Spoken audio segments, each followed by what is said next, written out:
Maurice Benson était le genre d'homme que l'on négligeait. Il était discret, fiable et ne cherchait jamais l'attention. À 38 ans, il travaillait de longues heures comme superviseur d'entrepôt à Richmond, en Virginie, et passait son temps libre à rénover la maison de sa défunte mère, à lire de vieux romans policiers et à aider ses voisins dès qu'il le pouvait. Il a rencontré Jada lors d'une action de proximité avec l'église. Elle venait d'être licenciée et peinait à trouver sa place.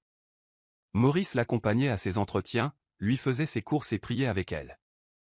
Elle l'appelait son havre de paix. Lorsqu'ils ont commencé à sortir ensemble, tout le monde disait qu'il était trop bien pour elle, mais Maurice croyait que l'amour était une question de loyauté, pas d'apparence ou d'argent. Il l'a demandée en mariage moins d'1 an plus tard. Elle accepta sans hésiter. Il pensait avoir enfin trouvé quelqu'un qui le voyait, ignorant qu'elle ne le voyait que comme un remplaçant en attendant une meilleure opportunité. Dès le début, Jada apprécia l'idée de Maurice plus que Maurice lui-même. Elle vantait sa stabilité auprès de ses amis, mais levait les yeux au ciel devant ses rêves. Lorsqu'il parlait d'économiser pour le petit atelier de mécanique dont il avait toujours rêvé, elle qualifiait cela de perte de temps. Elle insistait pour qu'il se concentre d'abord sur ses objectifs, lancer sa nouvelle entreprise. Maurice a accepté. Il a utilisé ses économies pour l'aider à lancer un service de beauté mobile. Il a créé le site web, financé sa publicité et même conduit sa cliente chez ses clients. Petit à petit, son entreprise grandit, mais son affection, elle, ne le quitta pas. Elle cessa de lui tenir la main. Elle ignora ses appels lorsqu'elle était absente. Quand Maurice aborda le sujet, elle l'accusa d'être peu sûr de lui. Un vrai homme n'a pas besoin d'attention constante, disait-elle. Il commença à se rétracter discrètement, préférant le silence au conflit, persuadé que son amour le rattraperait un jour. La confiance de Jada grandissait avec son entreprise, tout comme sa cruauté. Elle critiquait tout ce que Maurice faisait, son travail, ses vêtements, même sa façon de parler. Lors des réunions de famille, elle lui coupait la parole ou ignorait ses opinions. Ses amis ont commencé à le traiter comme un figurant. Pourtant, Maurice est resté. Il préparait le dîner, payait les factures et s'assurait qu'elle avait tout ce dont elle avait besoin. Il pensait que le mariage avait ses saisons, et que celle-ci n'était peut-être qu'une saison froide. Mais au fond de lui, il souffrait. La chaleur qu'elle lui procurait autrefois s'était transformée en une froideur aiguë. Il a essayé de lui écrire des lettres, d'organiser des rendez-vous tranquilles et même de lui suggérer une thérapie. L'idée lui a fait rire. « Pourquoi irais-je en thérapie alors que c'est toi le problème ?» a-t-elle rétorqué. Maurice se sentait chaque jour plus petit, mais il n'éleva jamais la voix. Il ne cessa jamais d'essayer. Il continua simplement à l'aimer de loin, espérant que cela suffirait. Les violences psychologiques ont empiré. Jada a commencé à rentrer tard, prétendant qu'elle participait à des dîners de réseautage. Au début, Maurice lui faisait confiance. Mais quelque chose clochait. Elle commença à porter des talons qu'il n'avait jamais vus. Elle publiait des photos de verres à vin et de dîners de steak en compagnie de personnes dépeintes. Elle lui a à peine adressé la parole en rentrant. Et quand il lui a demandé qui elle avait rendez-vous, elle a levé les yeux au ciel. « Tu n'as pas besoin de connaître tous les détails de ma vie, dit-elle. » Un soir, elle rentra à 2 heures du matin, empestant l'eau de Cologne d'un autre. Quand Maurice la confronta gentiment, elle craqua. « Ne te comporte pas comme un jaloux maintenant. Tu savais qui j'étais quand tu m'as épousé. » Il resta silencieux, trop choqué pour répondre. Elle passa devant lui comme s'il était un meuble. Ce soir-là, il resta assis sur le porche jusqu'au lever du soleil, se demandant comment il était devenu un étranger dans sa propre maison. La famille de Maurice a commencé à remarquer des changements. Sa sœur, Denise, lui a demandé s'il allait bien. Il a menti. « On traverse une période difficile, dit-il. » Mais il ne pouvait cacher le poids dans ses yeux. Jada refusait de rendre visite à sa famille, la qualifiant de trop rustique et embarrassante. Alors Maurice a commencé à y aller seul. Il n'a jamais dit du mal d'elle. Même quand les gens l'inquiétaient. Pour lui, la loyauté n'était pas saisonnière. Elle était permanente, même imméritée. Pourtant, son cœur lui faisait mal. La femme pour laquelle il avait autrefois prié le traitait désormais comme un inconvénient. Pourtant, il lui portait ses courses, pliait son linge et réchauffait sa voiture les matins froids. Chaque petite gentillesse était accueillie avec sarcasme ou silence. Il ne savait pas combien de temps il pourrait encore le supporter. Mais il ne savait pas non plus comment lâcher prise. Jada lui avait tout pris, sauf sa volonté d'endurer. C'était tout ce qui lui restait pour l'instant. Le jour où tout s'est effondré a commencé comme n'importe quel dimanche. Maurice a invité sa famille à dîner. Une petite réunion avec des côtes levées, une salade de pommes de terre et une musique douce. Il nettoya toute la maison, prépara les repas et dressa la table avec soin. Jada arriva avec 2 heures de retard, habillée comme si elle allait en boîte. Elle salua à peine qui que ce soit, puis s'assit à la table, feuilletant les informations de son téléphone. Quand Denise lui demanda comment allaient les affaires, Jada esquissa un sourire narquois. « Prospère, vu que je dois porter un poids mort à la maison. » Le silence retomba dans la pièce. Maurice leva les yeux, perplexe. Elle le regarda dans les yeux et dit assez fort pour que tout le monde l'entende, « Je t'ai épousé uniquement parce que j'avais pitié de toi. » Aucun rire ne suivit, juste un silence. Jada se leva et ajouta, « Au fait, pourquoi n'irais-tu pas faire tes valises ce soir ? J'en ai fini de faire semblant. » Elle sortit, laissant Maurice humilié, le cœur brisé et complètement anéanti. Maurice resta figé à table, tandis que sa famille le regardait avec incrédulité. Personne ne bougea. Personne ne parla. Sa mère lui prit doucement la main, mais il se retira et se releva lentement. « Je suis désolé que vous ayez vu ça, » murmura-t-il, la voix à peine soutenue. Il débarrassa les assiettes, lava la vaisselle et rangea les restes comme si de rien n'était. Mais au fond de lui, quelque chose se brisa. Cette nuit-là, il ne dormit pas dans leur chambre. Il était allongé sur le canapé, les yeux rivés au plafond, se remémorant ses paroles. « Je t'ai épousé uniquement parce que j'avais pitié de toi. » La femme autour de laquelle il avait bâti sa vie ne l'a jamais respecté. Il le voyait maintenant. Les sourires narquois, les paroles dédaigneuses, les dénigrements publics. Tout prenait sens. La douleur était insupportable. Mais quelque chose d'autre s'éveillait en elle, la clarté. Maurice comprit enfin. Ce n'était pas de l'amour. Ça n'en avait jamais été. Et il était temps de l'accepter. Le lendemain matin, Maurice prépara un petit sac de sport. Il ne cria pas, ne protesta pas, plia simplement 2 chemises, un jean et ses bottes de travail. Blasée et horrifiée, elle sirotait son café au comptoir de la cuisine, tout en consultant son téléphone. « Assure-toi de ne rien prendre qui m'appartient, » dit-elle d'un ton neutre, sans même lever les yeux. Il hocha la tête, ferma son sac et sortit. Pas de câlin. Pas d'excuses. Il se rendit directement chez sa sœur Denise, la porte ouverte avant même qu'il ait pu frapper. « Ça va ?» demanda-t-elle. Il hocha la tête, les yeux rouges mais secs. Denise n'insista pas. Elle lui fit de la place. Elle lui offrit la chambre d'amis et le silence. Cette nuit-là, Maurice s'assit au bord du lit, essayant encore de comprendre tout cela. Sa femme l'avait mis à la porte de son travail, devant ceux qui l'avaient vu tout donner pour elle. Et elle n'éprouvait aucune honte. Pas une once. Maurice essaya de se changer les idées en retournant au travail, mais il bougeait comme un fantôme. Ses collègues remarquèrent le changement. Il ne souriait pas. Il restait tard pour éviter de rentrer chez lui, même s'il n'en avait plus vraiment. Au déjeuner, il était assis seul, à faire défiler des photos de son ancienne vie, des photos d'eux à l'église pour leur anniversaire, le dîner qu'il lui avait préparé pour la Saint-Valentin précédente. Tout était faux maintenant. Il n'avait été pour elle qu'un tremplin. La maison qu'il avait construite, l'argent qu'il avait gagné, la paix qu'il lui procurait, tout cela ne signifiait rien.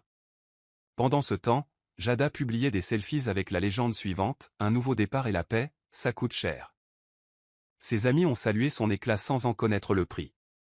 Maurice n'a rien dit. Il n'a rien publié, n'a rien expliqué. Il était trop fatigué pour se défendre.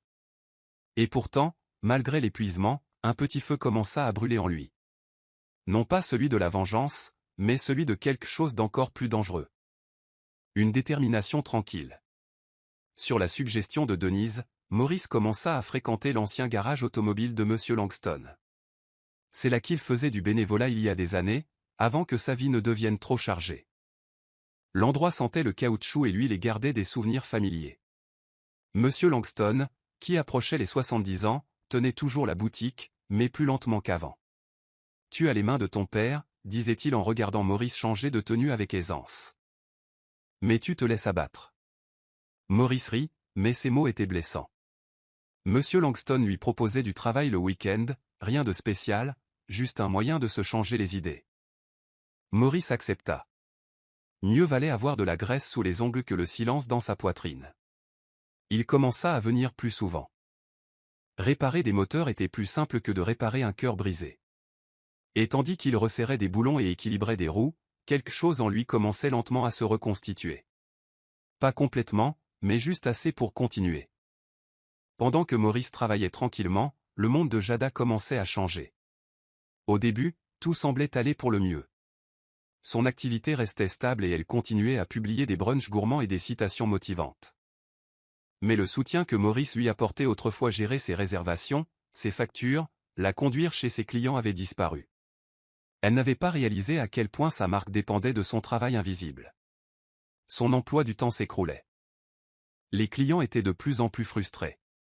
L'un d'eux l'a accusé d'avoir volé un acompte. Elle n'avait aucun système, aucune aide et aucune solution de secours. Pendant ce temps, Derek, l'homme dont elle était devenue si proche, commençait à s'éloigner. Il aimait la version amusante d'elle, pas celle qui se noyait dans le chaos. Elle essaya d'appeler Maurice une fois, juste pour clarifier quelques points, mais il ne répondit pas. Le silence s'abattit plus durement que prévu. Elle l'avait mis dehors comme un déchet. Mais maintenant, le déchet avait disparu. Et tout ce qu'ils maintenaient discrètement ensemble était pareil. Maurice, lui, continuait d'avancer. Un jour, alors qu'il aidait Monsieur Langston, il entendit le vieil homme soupirer en voyant des billets. « Je ne peux pas continuer comme ça indéfiniment, dit-il.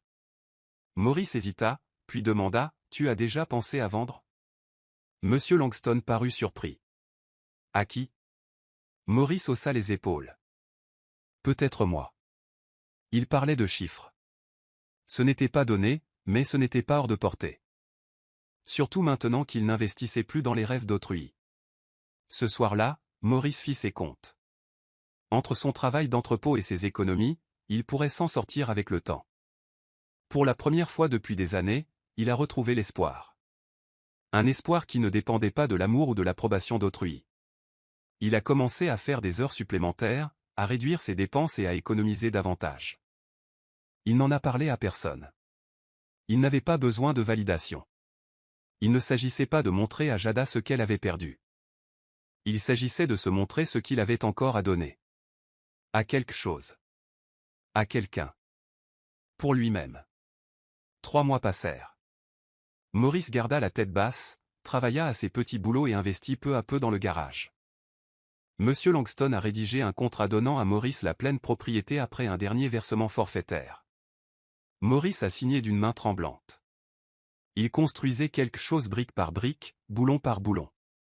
Pendant ce temps, Jada s'effondrait. Ses publications sur les réseaux sociaux cessaient. Ses clients disparaissaient. Elle vendait ses perruques haut de gamme et ses chaussures de créateur sur Facebook Marketplace. Maurice ne prenait pas de ses nouvelles. Il n'en avait pas besoin. Il avait appris que prendre soin de quelqu'un qui ne se souciait jamais de lui n'était qu'une autre forme d'abandon de soi. La douleur n'avait pas disparu. Elle était toujours présente dans sa poitrine. Mais cela ne le définissait plus. Chaque vidange, chaque réparation de pneus. Chaque matin au garage ajoutait une nouvelle dimension à sa nouvelle identité. Et chaque jour, il ne réagissait ni à son silence ni à son ombre. Il retrouvait une part de dignité. Puis la lettre arriva. Une épaisse enveloppe portant leurs 2 noms, Maurice et Jada Benson. C'était un prêteur hypothécaire. Jada n'avait pas payé ses impôts fonciers depuis son départ. La maison, celle qu'il avait contribué à acheter et à conserver, était en danger. Maurice figurait toujours sur l'acte. Il a consulté un avocat qui lui a expliqué clairement la situation. Vous possédez toujours la moitié. Peut-être plus. Elle n'a pas refinancé. Vous pouvez en devenir pleinement propriétaire si vous réglez la dette. Maurice avait à peine assez d'économies. Il marqua une pause. Cette maison avait autrefois été un symbole d'amour. Il ne restait plus que des briques et de la douleur. Mais il se souvenait du Porsche qu'il avait construit de ses propres mains. Du couloir où la photo de sa mère était encore accrochée. Il l'a payé. Discrètement. Sans appel. Sans discussion. Il a déposé le transfert de propriété, fait changer les serrures et a laissé les archives municipales se mettre à jour. Elle le saurait en voyant l'avis collé sur la porte d'entrée. En rentrant, Jada trouva un panneau d'interdiction d'entrée sur le porche. Et sa clé ne fonctionnait plus. Furieuse, elle frappa à la porte jusqu'à ce qu'un voisin sorte. « Il est revenu vivre chez lui », dit la femme. « Il a aussi bien nettoyé l'appartement. » Le cœur de Jada se serra. Elle a essayé d'appeler. Maurice n'a pas répondu. Elle a essayé d'envoyer un SMS. Aucune réponse. Ce qu'elle ignorait, c'est que Maurice était dans le garage, sous une voiture, fredonnant du gospel à la radio. Il lut ses messages, puis les effaça. Elle ne s'est pas excusée. Elle n'a pas reconnu les dégâts. Elle voulait juste récupérer ce qu'elle n'avait jamais apprécié. Il ne la détestait pas. Il ne lui souhaitait aucun mal. Mais il ne rouvrirait plus cette porte, ni métaphoriquement, ni physiquement. Parce qu'enfin, il connaissait sa valeur. Et cela n'avait jamais dépendu de sa reconnaissance. Elle pouvait garder sa pitié. Il était en paix. Sa vie s'était stabilisée. Le garage était de plus en plus fréquenté de semaine en semaine. Des adolescents du quartier venaient demander du travail, et Maurice les encadrait avec la même patience que M. Langston lui avait autrefois montré. Il repeignit la maison, enleva les vieux meubles, reconstruisit la balançoire du porche. Il ne renonça jamais à sa douleur. Mais il l'a utilisée. Il l'a transformée. Un après-midi, alors qu'il faisait ses courses, il a vu Jada à la caisse automatique. Ses vêtements n'étaient pas de marque. Son maquillage avait disparu. Elle leva les yeux creux. « Maurice », dit-elle presque à voix basse. Il hocha la tête, déposa son dernier sac dans le chariot et dit « Prends soin de toi ». Puis il s'éloigna. Pas de rancune. Pas de jubilation. Juste la paix. Elle resta là à le regarder partir, réalisant enfin qu'elle n'avait pas seulement perdu un mari. Elle avait perdu un homme qui avait été sa plus grande bénédiction. Maurice s'engagea dans son allée plus tard dans la soirée. Le soleil projetait une chaude lumière sur le porche qu'il avait autrefois reconstruit de ses mains tremblantes. Gracie, son vieux chien de refuge, aboyait à la fenêtre. Il entra dans sa maison calme et paisible et expira. Pas de cris. Pas de culpabilité. Pas de performance. Rien que le son de sa respiration.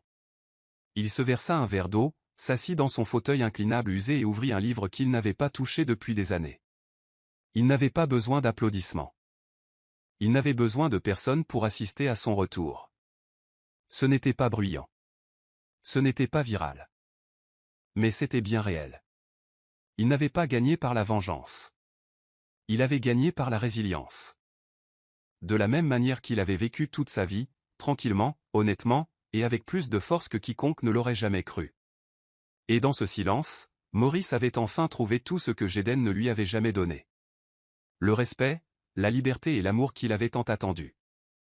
La sienne. Si vous avez aimé cette histoire, n'hésitez pas à aimer, commenter et partager cette vidéo avec vos amis. Abonnez-vous et activez la cloche de notification pour ne rien manquer d'une nouvelle captivante.